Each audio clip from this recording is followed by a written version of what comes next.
আসসালামু আলাইকুম। Animal health care কেবি YouTube চ্যানেলের পক্ষ থেকে সকলকে জানাচ্ছি শুভেচ্ছা অভিনন্দন।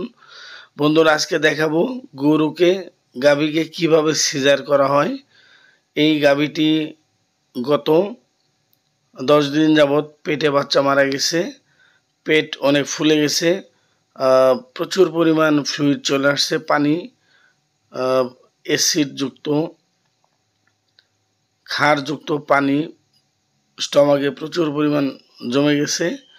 আর বাচ্চা মারা যাওয়ার পরে জরায়ুটা, তার মানে বাচ্চার যে থলিটা প্রচুর পরিমাণ ফুলে গিয়েছে এবং টান টান অবস্থা হয়ে গেছে। আজকে এই সিজারটি কিভাবে করবেন আমাদের স্যার ডাক্তার আতিকুর রহমান, আমি এই ভিডিওটি সম্পূর্ণ দেখাবো শুরু থেকে শেষ পর্যন্ত। তার আগে কি কি প্রক্রিয়া করতে হয়, কি কি উপকরণ লাগে আমি সেটি দেখাবো। গাভী সিজার একটি জটিল প্রক্রিয়া, খুব কঠিন বিষয়। আবার সিজার প্রক্রিয়াটি অনেক সহজ। জটিল তখনই হয় যখন গাভীর বাচ্চা দেওয়ার বয়স পার হয়ে যায়, বাচ্চা প্রসবের সময় পার হয়ে যায়, জরায়ুর মুখ খুলে না, সার্ভিক্সের মুখ খুলে না, না খোলার কারণে যত হরমোন বা চিকিৎসা দেওয়ার পরেও জরায়ু ওপেন না হওয়ার কারণে গাভীর মালিক বা যারা চিকিৎসক তারা এই অপেক্ষা করতে করতে যখন সময় আরও অতিবাহিত হয় 10 দিন, 12 দিন, 15 দিন, সেই ক্ষেত্রে গরু সিজার করলে অনেক সমস্যা হয়, জটিল হয়। কারণ জরায়ুতে কোনো প্রকার মিউকাস থাকে না, ক্ষারযুক্ত পানি, লাল পানি, পচা দুর্গন্ধ পানি জমে যায়, পেট ফুলে যায়। আর যদি জরায়ু ওপেন করার চিকিৎসা করার শুরুতেই দেখা গেল যে কোনো প্রকার খুলতেছে না, সেক্ষেত্রে 1 থেকে 2 দিন দেরি করা যেতে পারে। যদি এই সময়কালে সিজার করা হয় তাহলে গাভী সুস্থ থাকবে এবং জরায়ুটি খুব তাজা থাকবে। তাজা বলতে জরায়ু পচে যাবে না।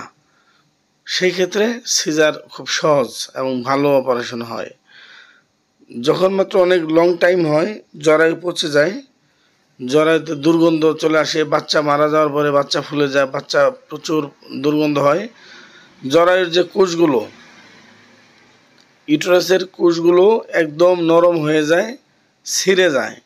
সিজারের পরবর্তীতে জরায়ু সেলাই করার পরেও সেই সেলাইটি থাকে না, লিক হয়ে যায়, ফেটে যায়, যার কারণে গাভী মারাও যেতে পারে।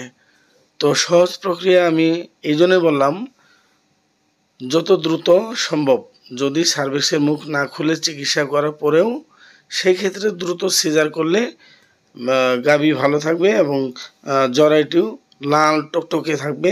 তার মানে ইউটেরাসের যে কোষগুলো বা ব্লাড সার্কুলেশন যা ভেইনগুলো আছে সেখানে রক্ত সঞ্চালন সঠিক থাকে, যার জন্য দ্রুত জরায়ু সেলাই করার পরে শুকিয়ে যায়। তো দেখাচ্ছি আজকের সিজার। আমি আজকে আমাদের ইউলো স্যার, উনি অত্যন্ত এক্সপার্ট, আমাদের জামালপুরে গর্ব, ডাক্তার আতিকুর রহমান স্যার উনি অপারেশন করবেন। আমি স্যারের সহযোগী হিসেবে আজকে চলে এসেছি। ভিডিওটি সম্পূর্ণ দেখবেন। অ্যানেস্থেসিয়া করা হচ্ছে। আমি আরেকটি কথা বলি নেই, সামান্য পরিমাণ ব্লার করে নিয়েছি। যে জায়গায় ইঞ্জেকশন দেওয়া হয় বা অপারেশন করা হবে, কাটা হবে, সেই জায়গাতে সামান্য পরিমাণ ব্লার করা হবে বা ঝাপসা করা হবে।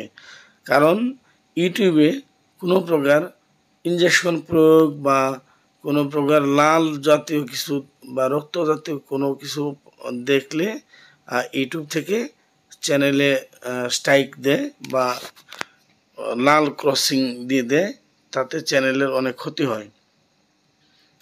আমি সম্পূর্ণ একবারে ব্লার করব না, সামান্য পরিমাণ ব্লার করব, দেখা যাবে কিভাবে কি করা হয়। সিজার করার আগে ডেক্সটোস 10% ডিএস যে স্যালাইনটি দেওয়া হয়েছে, সিজার চলমান অবস্থায় হার্টসোল স্যালাইন দিতে হবে যেন হার্ট সচল থাকে।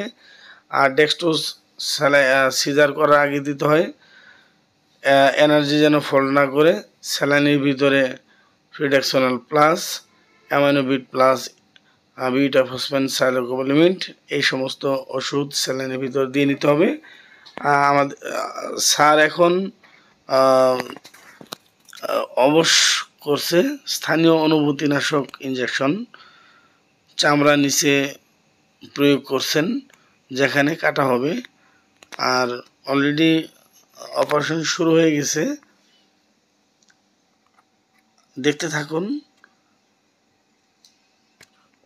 আর অপারেশন কোন সাইডে হয় আমি সেটিও দেখানোর চেষ্টা করছি। অনেকে ভাবেন যে বাম পাশে প্রচুর পরিমাণ খাবার খেয়ে পেট ভরে যায়, ডান পাশে মনে হয় বাচ্চা থাকে। এটি ধারণা ভুল।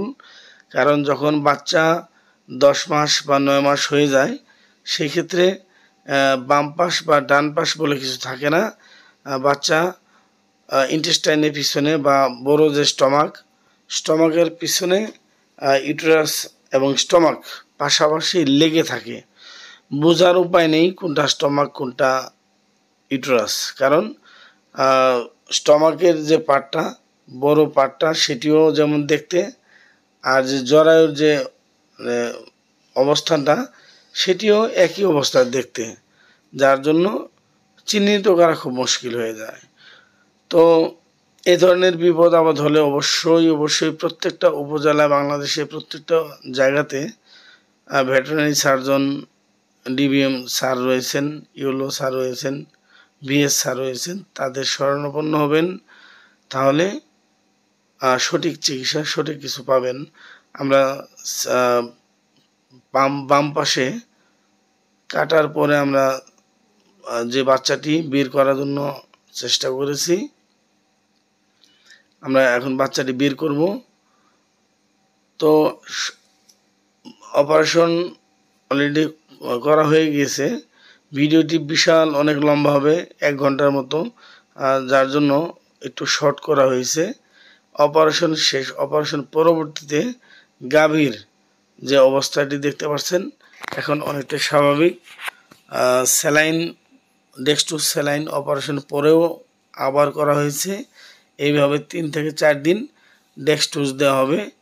এনার্জি সাপ্লিমেন্ট ওষুধগুলো রয়েছে সেগুলো খাওয়াতে হবে, আরপি গ্লুকোজ খাওয়াতে হবে, এনার্জি ফিট প্রিমিক্স, সাথে ক্যালসিয়াম প্রতিদিন একটানা 7 দিন একটানা খাওয়াতে হবে। কারণ ক্যালসিয়ামের পরিমাণ অতিরিক্ত হয়ে গেলে সেক্ষেত্রে সাইড এফেক্ট দেখা দিতে পারে, যার জন্য লাগাতার 7 দিনের পরবর্তীতে আবার গ্যাপ দিতে হবে।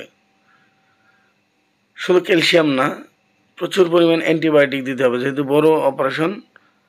7 থেকে 10 দিন অ্যান্টিবায়োটিক, পেইন কিলার ওষুধগুলো প্রয়োগ করা হবে। স্যারের প্রেসক্রিপশন অনুযায়ী পরবর্তীতে চিকিৎসা দেওয়া হবে। তো বন্ধুরা, আজকে এই পর্যন্তই। আল্লাহ হাফেজ, সবাই ভালো থাকবেন। আসসালামু আলাইকুম।